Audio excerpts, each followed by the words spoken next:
ষষ্ঠ শ্রেণীর শিক্ষার্থীরা, আজকে আমি তোমাদেরকে গুরুত্বপূর্ণ একটা ম্যাথের সমাধান দেব।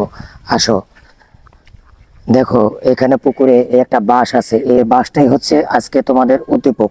এই উদ্দীপকের আলোকে আমি তোমাদেরকে এই ম্যাথের সমাধান দেব। আচ্ছা দেখো, এই বাঁশের এত অংশ ছিল কাদায় এবং এই অংশটা ছিল পানিতে, আর এতটুকু অংশ ছিল পানির উপরে। আমরা এখন এই প্রশ্নটা অ্যানালাইজ করব। দেখো প্রশ্নটা কি বলছে, একটি বাঁশের 0.15 অংশ কাদায়। তাহলে একটু আগে আমরা দেখছিলাম যে এতটুকু অংশ কাদায় ছিল। তারপরে কি বলছে, 0.65 অংশ পানিতে। তাহলে এতটুকু আমাদের পানিতে ছিল।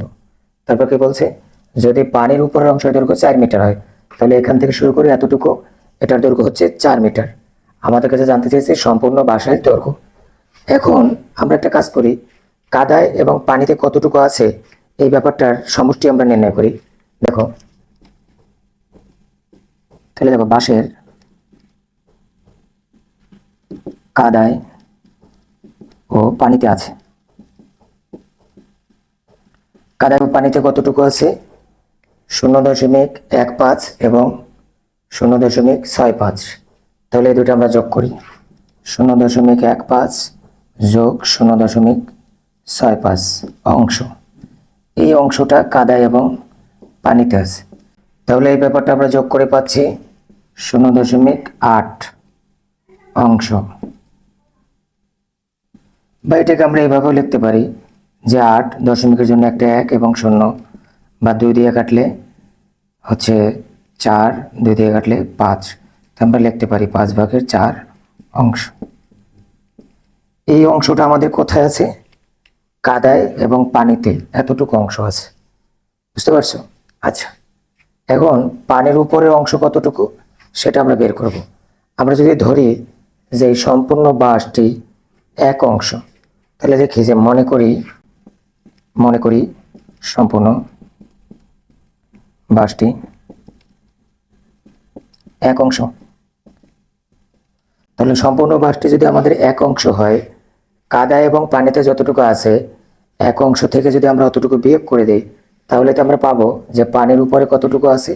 সুতরাং পানির উপরে আছে 1 অংশ থেকে আমরা এটা বিয়োগ করে দেব, এত অংশ। এটা বিয়োগ করলে আমরা পাচ্ছি 5/4। তাহলে পানির উপরে কত আছে, 5/1 অংশ। প্রশ্নে আমাদেরকে বলছে যে পানির উপরে অংশ দৈর্ঘ্য 4 মিটার। তাহলে এই 5/1 অংশের দৈর্ঘ্য কত মিটার, 4 মিটার। কিন্তু জানতে চাইছে সম্পূর্ণ বাঁশের দৈর্ঘ্য কত, তার মানে 1 অংশে বাঁশের দৈর্ঘ্য কত। তাহলে আমরা লিখতে পারি যে 5/1 অংশ, 1 অংশের দৈর্ঘ্য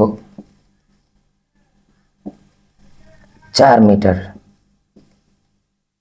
সুতরাং 1 অংশের দৈর্ঘ্য 4, এই ব্যাপারটা উল্টে যাবে, 5 উপরে নিচে 1। তাহলে আমরা পাচ্ছি 4×5 = 20। সুতরাং সম্পূর্ণ বাঁশের দৈর্ঘ্য 20 মিটার। আশা করি বুঝতে পারছো। এরকম গুরুত্বপূর্ণ প্রশ্নের সমাধান পাওয়ার জন্য আমাদের চ্যানেলটি সাবস্ক্রাইব করে রাখো এবং পেজটি ফলো দিয়ে রাখো। ধন্যবাদ।